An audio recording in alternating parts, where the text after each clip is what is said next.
Operation सिंदूर के बाद भारत क्या बना रहा योजना? दुनिया के दिमाग को भारत में कैद करने की बवाल प्लानिंग, सुंदर पिचाई। सत्या नडेला जैसे विदेशों में बैठी 1.8 करोड़ की ब्रेन आर्मी की अब होगी घर वापसी। अमेरिका चीन की नींद उड़ी, ब्रेन ड्रेन अब बनेगा ब्रेन गेन। भारत का वो गुप्त मिशन जो सिलिकॉन वैली और वॉल स्ट्रीट को कर देगा खाली। वियतनाम के मॉडल से 100 गुना बड़ा है भारत का प्लान। ग्लोबल टैलेंट पर सर्जिकल स्ट्राइक की तैयारी। एआई, सेमीकंडक्टर और ड्रोन टेक्नोलॉजी का बादशाह बनेगा भारत। रक्षा से लेकर फिनटेक तक चीन का खेल खत्म।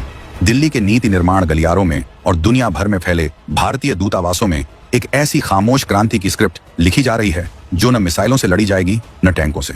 ये एक ऐसी जंग है जो दिमाग से लड़ी जाएगी और इसका हथियार होगा दिमाग ही। दशकों से भारत एक दर्द से गुजरता रहा है जिसे हम ब्रेन ड्रेन या प्रतिभा पलायन कहते हैं। हमारे सबसे होनहार, सबसे प्रतिभाशाली दिमाग, हमारे आईआईटी और आईआईएम के हीरे विदेशों की चकाचौंध में जाकर गूगल, माइक्रोसॉफ्ट, नासा और दुनिया की बड़ी बड़ी कंपनियों की तिजोरियां भरते रहे। हम उन्हें पढ़ाते थे, काबिल बनाते थे और मलाई कोई और देश खाता था। लेकिन अब ये खेल बदलने वाला है। भारत अब शिकार नहीं, शिकारी बनने जा रहा है। एक ऐसा मास्टर प्लान तैयार हो रहा है जो भारत के सबसे बड़े दर्द को उसकी सबसे बड़ी ताकत में बदल देगा। ये उस रिवर्स गियर की कहानी है जो भारत की तकदीर को टॉप गियर में डालने वाला है। ये उस महाअभियान की शुरुआत है जो अमेरिका की तकनीकी बादशाहत और चीन की मैन्युफैक्चरिंग दादागिरी की जड़ों को हिलाकर रख देगा। हम आपको बताएंगे इस धमाकेदार खबर की पूरी कहानी, तो बने रहिएगा वीडियो पर। और इस संबंध में आपके जो भी विचार हों कमेंट में लिखकर जरूर बताइएगा। रिवर्स ब्रेन ड्रेन, जब सोने की चिड़िया अपने हीरों को घर वापस लाएगी तो चलिए उस गुप्त हथियार का नाम और काम आपको बताते हैं। इसे कहते हैं रिवर्स ब्रेन ड्रेन। जैसा कि नाम से ही जाहिर है, ये ब्रेन ड्रेन की प्रक्रिया को उलटने का महाअभियान है। यानी जो प्रतिभाएं जो दिमाग देश छोड़कर चले गए थे उन्हें वापस अपनी धरती पर लाना, उनके लिए अवसर बनाना और उनकी काबिलियत का इस्तेमाल भारत को सुपर पावर बनाने के लिए करना। आप कहेंगे कि ये तो एक सपना लगता है। भला जो एक बार डॉलर और पाउंड की दुनिया में चला गया वो वापस क्यों आएगा?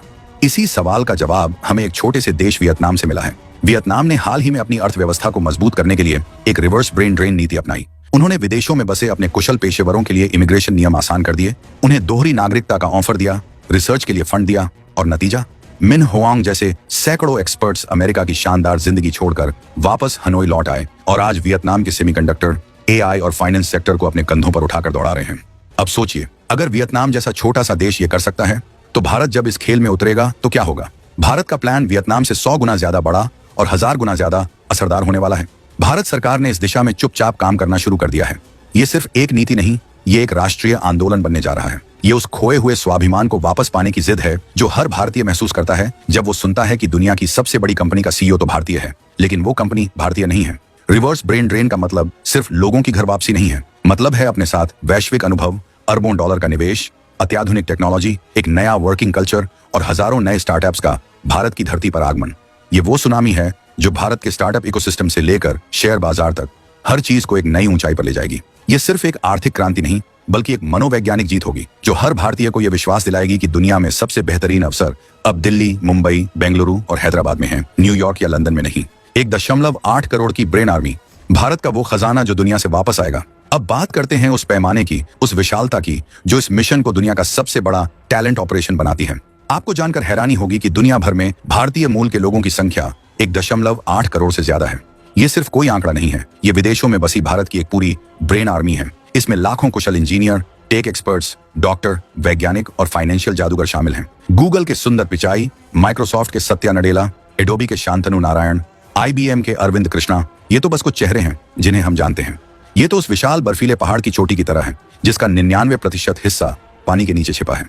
असल ताकत तो उन हजारों गुमनाम भारतीयों के पास है जो सिलिकॉन वैली के 26% स्टार्टअप्स की नींव रखते हैं, जो वॉल स्ट्रीट के फाइनेंशियल सिस्टम को चलाते हैं और जो नासा से लेकर सीआरएन तक दुनिया की सबसे बड़ी रिसर्च लैब्स में काम करते हैं। कल्पना कीजिए, अगर इस 1.8 करोड़ की सेना में से सिर्फ 5% लोग भी भारत वापस लौट आए, ये संख्या लाखों में होगी। जब ये लाखों लोग अपने अनुभव, अपनी विशेषज्ञता और अपने ग्लोबल नेटवर्क के साथ भारत की धरती पर कदम रखेंगे तो क्या होगा? ये एक ऐसी बौद्धिक सुनामी होगी जिसके आगे चीन की फैक्ट्री और अमेरिका की यूनिवर्सिटीज भी बौनी नजर आएंगी। हमें इस सपने के सच होने के सबूत भी दिखने लगे हैं। जोहो कॉर्पोरेशन के संस्थापक श्रीधर वेम्बू इसका सबसे बड़ा उदाहरण है। वो अमेरिका की आरामदायक जिंदगी और सफल करियर छोड़कर भारत लौटे और तमिलनाडु के एक छोटे से गांव से अपनी कंपनी चला रहे हैं, हजारों लोगों को रोजगार दे रहे हैं और दुनिया को दिखा रहे हैं कि वर्ल्ड क्लास टेक्नोलॉजी भारत के किसी भी कोने से बन सकती है। भारत को 2030 तक दुनिया की तीसरी सबसे बड़ी अर्थव्यवस्था बनना है और ये लक्ष्य रिवर्स ब्रेन ड्रेन के बिना अधूरा है। जब विदेशों में प्रशिक्षित हमारे अपने लोग वापस आकर भारत में कंपनियां खोलेंगे तो वो न सिर्फ अर्थव्यवस्था को गति देंगे बल्कि करोड़ों नए रोजगार भी पैदा करेंगे। ये वो चक्र है जो भारत को गरीबी और बेरोजगारी के जाल से निकालकर एक विकसित राष्ट्र की श्रेणी में खड़ा कर देगा। ये भारत का असली खजाना है जिसे अब घर वापस लाने का समय आ गया है। ब्रेन अट्रैक्शन मिशन भारत का वो चक्रव्यूह जिसमें फंसेगा दुनिया का टैलेंट। तो अब सबसे बड़ा सवाल कि भारत ये करेगा कैसे? क्या सिर्फ भावनात्मक अपील से लोग वापस आएंगे? बिल्कुल नहीं। भारत सरकार एक बहुआयामी और आक्रामक रणनीति पर काम कर रही है जिसे हम ब्रेन अट्रैक्शन मिशन या ग्लोबल टैलेंट ग्रैब कह सकते हैं। ये सिर्फ टैलेंट को वापस बुलाने का नहीं बल्कि उन्हें चुंबक की तरह खींचने का प्लान है। इसके कई स्तंभ हैं। पहला स्तंभ है प्रशासनिक बाधाओं को खत्म करना, यानी लाल फीताशाही को खत्म करके प्रक्रियाओं को मक्खन जैसा चिकना बनाना, वीजा नियमों को सरल करना, टैक्स में छूट देना और रिसर्च एंड डेवलपमेंट के लिए भारी भरकम निवेश करना। दूसरा और सबसे महत्वपूर्ण स्तंभ है वर्ल्ड क्लास इकोसिस्टम का निर्माण। गुजरात की गिफ्ट सिटी इसका एक शानदार उदाहरण है। ये एक ऐसा शहर बनाया जा रहा है जहां नियम कानून भारत के नहीं बल्कि सिंगापुर और दुबई जैसे फाइनेंशियल हब्स के होंगे। यहाँ विदेशी विश्वविद्यालयों को अपने कैंपस खोलने की अनुमति दी जा रही है। इसका मकसद साफ है, अगर आप अपने बच्चे को विदेशी शिक्षा देना चाहते हैं तो उसे विदेश भेजने की जरूरत नहीं, विदेशी यूनिवर्सिटी खुद आपके दरवाजे पर आएगी। तीसरा स्तंभ है रणनीतिक क्षेत्रों पर फोकस। भारत को पता है कि भविष्य की जंग AI, semiconductor, drone technology, quantum computing और साइबर वॉरफेयर जैसे क्षेत्रों में लड़ी जाएगी। इन क्षेत्रों में चीन को मात देने का सबसे तेज तरीका है कि जो भारतीय दिमाग इन तकनीकों पर अमेरिका और यूरोप में काम कर रहे हैं उन्हें भारत लाया जाए। उन्हें अपने डिफेंस स्टार्टअप खोलने के लिए प्रोत्साहित किया जाए। जब नासा और स्पेसएक्स में काम करने वाले हमारे वैज्ञानिक इसरो और इन स्पेस के साथ मिलकर काम करेंगे तो भारत को स्पेस टेक में ग्लोबल लीडर बनने से कोई नहीं रोक सकता। चौथा स्तंभ है फिनटेक क्रांति को नई ऊंचाई देना।